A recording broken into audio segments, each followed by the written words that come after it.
سلطان نور الدین زنگی کو کون نہیں جانتا؟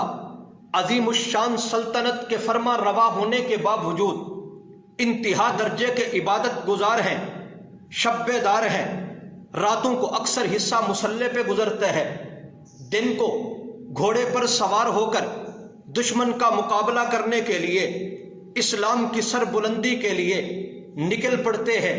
یہی سلطان نور الدین زنگی ہے۔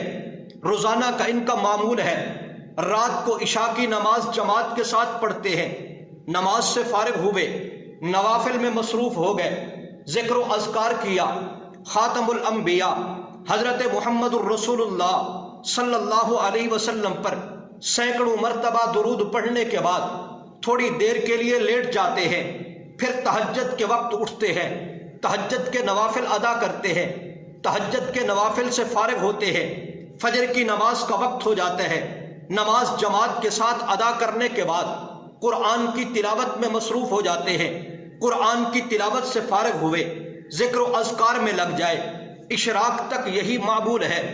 اشراق کے نوافل ادا کرنے کے بعد پھر دوسرے کاموں میں مصروف ہوتے تھے۔ ایک رات ایسی بھی آئی، 557 ہجری ہے، 1162 عیسوی کی شب، یہی سلطان نور الدین زنگی عشاء کی نماز سے فارغ ہونے کے بعد، نوافل ادا کرنے کے بعد، سینکڑوں مرتبہ آپ صلی اللہ علیہ وسلم پر درود پڑھنے کے بعد تھوڑی دیر لیٹتے ہیں۔ رات کو خاتم الانبیاء حضرت محمد الرسول اللہ صلی اللہ علیہ وسلم کی زیارت ہوتی ہے۔ آپ صلی اللہ علیہ وسلم سلطان نور الدین زنگی کو دو چہرے دکھاتے ہیں، فرماتے ہیں اے نور الدین زنگی، یہ دو چہرے دیکھ لے، ان دو چہروں نے مجھے تکلیف پہنچائی ہوئی ہے، ان کا سر قلم کر دے تاکہ میں ان کی شرارت سے محفوظ رہ جاؤں۔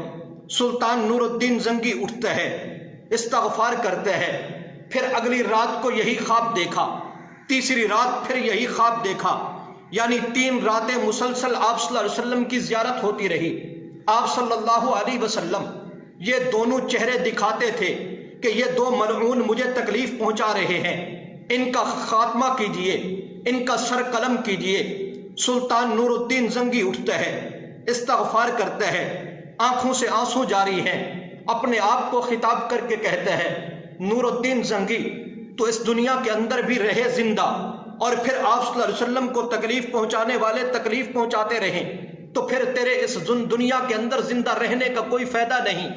ایک دم نور الدین زنگی اٹھتے ہیں، 3 راتیں خواب دیکھنے کے بعد پروگرام بنایا، 20-25 نوجوانوں کو گھوڑوں پر سوار کرایا اور بہت بڑا خزانہ گھوڑوں پر لاد کر خود نور الدین زنگی تیاری کرتا ہے، دمشق سے روانہ ہوا مدینہ منورہ کی طرف۔ عام طور پر جب آدمی سفر کرتا تھا تو 24-25 دن لگتے تھے دمشق سے مدینہ منورہ تک پہنچنے میں، لیکن سلطان نور الدین زنگی کو بڑی جلدی تھی کہ آپ صلی اللہ علیہ وسلم کو ان دشمنوں سے محفوظ رکھا جائے۔ حضور علیہ الصلوۃ والسلام کو یہ بدبخت جو تکلیف پہنچا رہے ہیں ان کا سر قلم کیا جائے۔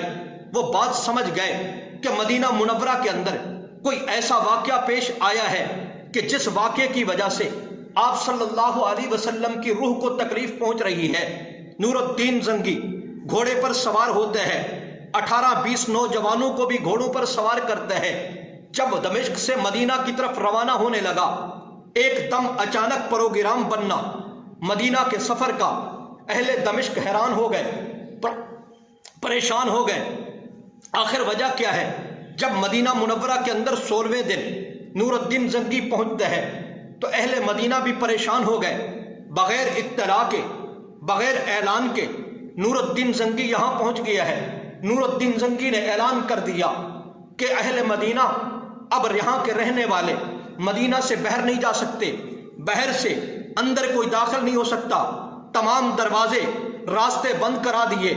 تمام اہل مدینہ کو دعوت کی، کہا آج میرا خزانہ تقسیم ہوگا، تمام لوگوں نے میرے خزانے کو حاصل کرنے کے لیے یہاں پہنچنا ہے۔ اب لوگ بہت خوش ہوئے، تمام لوگ اہل مدینہ آئے اور وہ دعوت انہوں نے قبول کی، خزانہ لیتے جا رہے ہیں۔ سلطان نور الدین زنگی کی تو نظر ان 2 چہروں کی طرف ہے کہ مجھے وہ 2 چہرے تو نظر آئیں، وہاں اس وقت نظر نہیں آئے۔ سلطان نور الدین زنگی نے پوچھا یہ بتاؤ کوئی آدمی رہ تو نہیں گیا کہ جس کو خزانہ نہ ملا ہو، کہ جو آدمی میری اس دعوت میں شریک نہ ہوا ہو؟ وہاں اکابر چند بیٹھے ہوئے تھے، انہوں نے کہا ہاں، دو اللہ والے ہیں، بڑے صوفی ہیں، عبادت گزار ہیں، دستار ان کے سر پہ سجی ہوئی ہے، جبہ پہنا ہوا ہے، اور وہ ایک کمرے کے اندر عبادت کرتے ہیں، فراغت ہوتی ہے تو جنت البقیع میں جا کے وہاں لوگوں کو پانی پلاتے ہیں۔ نور الدین زنگی نے اس وقت دو نوجوانوں کو اٹھایا، کہا ان دو آدمیوں کے ساتھ جاؤ اور ان کو بلا کر میرے اس مجلس میں پیش کرو۔ لایا گیا ان کو۔ نور الدین زنگی کی جب نظر پڑی ان پر تو خون کھولنے لگا۔ یہ تو ملعون وہی ہیں کہ جن کو آپ صلی اللہ علیہ وسلم نے خواب میں مجھے دکھایا ہے۔ تو نور الدین زنگی نے ان سے پوچھا کون ہو، کہاں سے آئے ہو؟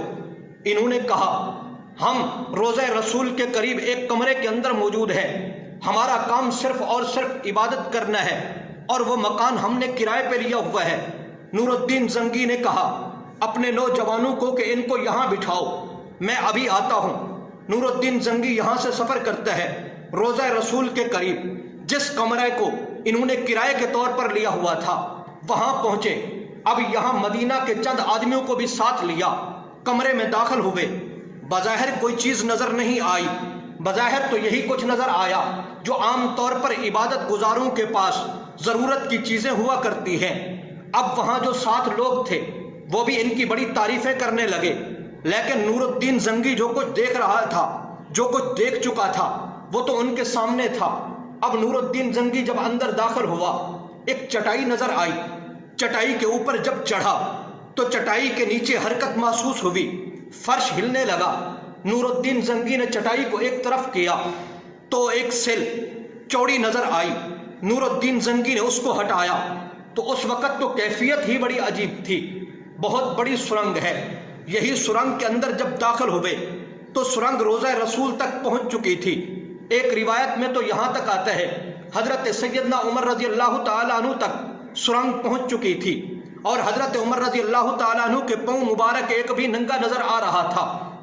اب سلطان نور الدین زنگی باہر نکلا، وہاں بیٹھے ہیں، 2 آدمیوں کو بھیجا، کہا جاؤ ان کو بلا کے لے آؤ، ان کے ہاتھوں میں ہتھ کڑیاں، پاؤں میں بیڑیاں ڈال کے میرے پاس لے کر آؤ۔